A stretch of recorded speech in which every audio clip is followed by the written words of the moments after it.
Well, good morning, folks, and Happy New Year to everybody. I hope you have made your plans and are prepared to attack this new year with renewed encouragement, renewed plans, renewed enthusiasm. That's the way I try, anyways. All right, so today I want to talk about the forced implementation of electric vehicles and what it's going to do to world manufacturing. I'm not particularly for or against electric vehicles. They have a purpose. Are they a massive step forward over internal combustion engines, cars? No, not really. They're an equivalent in the way that they are more convenient in certain ways and less convenient in other ways. So they're not a massive step forward. People might say, "Oh, if it was up to you, you'd still be running a horse and buggy." Well, the horse and buggy was supplanted by the car, and originally, by the way, a lot of the cars, half the cars were electric, half the cars were combustion engine cars. So what happened to electric cars? How come they didn't continue? Well, people didn't find them as convenient. And of course, the battery technology was such that they would have very limited range. Somehow, the range of the ICE vehicles have increased dramatically, where the range of the electric cars haven't increased at the same rate. So within 10 years of the introduction of the internal combustion engine back in the early 1900s, that had pretty much done away with all the horse and buggies. Is the electric car so much better than the ICE cars? No, they're not. So what's the deal with the forced implementation of the electric cars? And that puts me into a chicken or the egg scenario. What came first? Is it the political will that came first, or is it the fact that China is positioned to benefit from this forced EV, forced EV introduction? So, what do I mean by that? Well, the Chinese have been cornering the global supply of rare earth minerals to make these electric cars for decades. It's like they knew this was going to happen. Or is it that their political influence is behind this forced EV introduction or adoption? This is where I wonder, because they certainly have a very great, they have a lot of effect on the World Economic Forum. They also have control of the World Health Organization and also the United Nations. So are these bodies forcing the introduction of electric vehicles because they can see that China knows that they've got that market cornered? And that means also that if the politicians continue with this forced EV adoption, it's going to literally decimate all native automotive manufacturing around the world. Because as it stands, GM, Ford, Chrysler, VW, none of those companies can make money selling electric vehicles. They are slaves to Chinese suppliers, whereas the Chinese automotive manufacturers are state supported. Now, they're also having some issues, that's for sure. But if this continues, you will see all automotive plants in America and plants in Europe be decimated. They're just going to be closed down. And we're already seeing this. So, I just don't see it. I mean, electric cars have a purpose for some people. If you have a driveway and you could park your car in the driveway and you could charge overnight, that makes sense. But the moment you have to go to a charging station and sit there for an amount of time, whatever that is, then it no longer makes sense. And we don't have the electrical infrastructure to support this. That's the next thing. And now they want to take tractor trailers and make them electric. That's ridiculous. A couple of 1,000 pounds of fuel will take a tractor trailer 2,000 kilometers. To do the same job, that tractor trailer would be half batteries. Now, as it stands, they want to build tractor trailers with about 20,000 pounds of electric batteries, and that's going to take that truck 500-600 kilometers.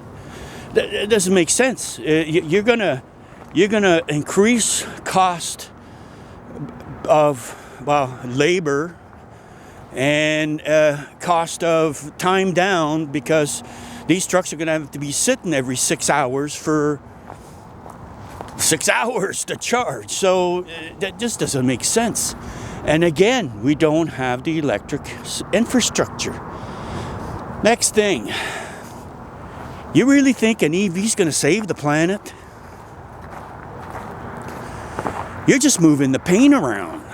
I mean, the electricity's got to come from somewhere. And, it's going to be all renewable. Well, a certain percentage. But I'm going to quote Elon Musk here. If in order to produce enough electricity to support our current needs, we would have to cover half of North America with solar panels. Well, as soon as you cut down a tree to put up a solar panel, what have you accomplished? You ain't accomplished nothing. You have destroyed a living thing that consumes carbon or CO2 to replace it with eventually a toxic material. Because what do you do with these old solar panels? So you haven't accomplished anything. You also incur losses in transmission of the electricity, and also you're raping Mother Earth of all these rare earth minerals, because electric cars use a whole hell of a lot more copper and lithium and all of these rare earth materials. And I don't know if you ever seen a lithium mine. It's an open pit on. Some of them are so large that you could see them from outer space. And I'm not even going to get into the child labor that occurs in Africa. So, meanwhile, the oil and gas industry has been so heavily regulated that they have, in Canada, when they're finished harvesting the tar sands, they leave and they plant in the forest. And 20 years down the road, nobody knows they ever were there. Meanwhile, you can't say that for these copper mines and these lithium mines. So,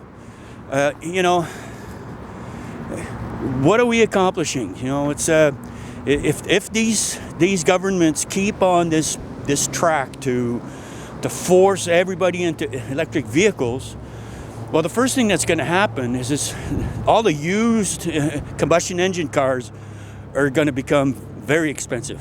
Okay, the price of used cars is going to skyrocket. Next thing is, some of us don't want these cars. I'm not a, you know, I'm not a, I don't want one. I just don't want one. And again, if this is, you know, this is pushed through, which I think it's going to be reversed, but if this is pushed through, you're going to see all automotive production end in Canada, US. There might remain some in Mexico because they're, you know, I mean, a typical Mexican automotive production worker gets paid something like $6 US per day. So they might remain because there's going to be tariffs put on the Chinese products, and then the Chinese will just move some of their production or assembly plants to Mexico to try and bypass this stuff. But Canada's doomed. Oh, we will not be making any stuff in Canada whatsoever. And the US is going to see very much the same fate. So, if this forced adoption of electric vehicles continues, it we'll all be driving Chinese golf carts. Oops. Yeah, it's typical. Most politicians don't see past the end of their nose. But the ones that are smart, if they're insisting on continuing this way, it just shows that they're corrupt. You know, they're being controlled by outside influences that, and then they just don't have their constituents' best in mind. So yeah, I mean, what else? Oh, simplicity. Oh, electric cars are so much more simple. No, they're not. Electric cars have extremely complex cooling systems. I mean, granted, the electric motor itself has few moving parts, but it's got very complex lubrication systems and very intricate cooling systems that far outweigh the simplicity of an old gas motor. Next thing is, internal combustion engines have been getting more efficient and cleaner for years, so much so that they are extremely efficient now. So, if I guess we're going to stop researching that stuff because no, we can't have those anymore. Well, it's typical, guys. Whenever you get politicians dictating how the market goes, you could be pretty much guaranteed that it's going to go for a crap. They just don't, they don't get it.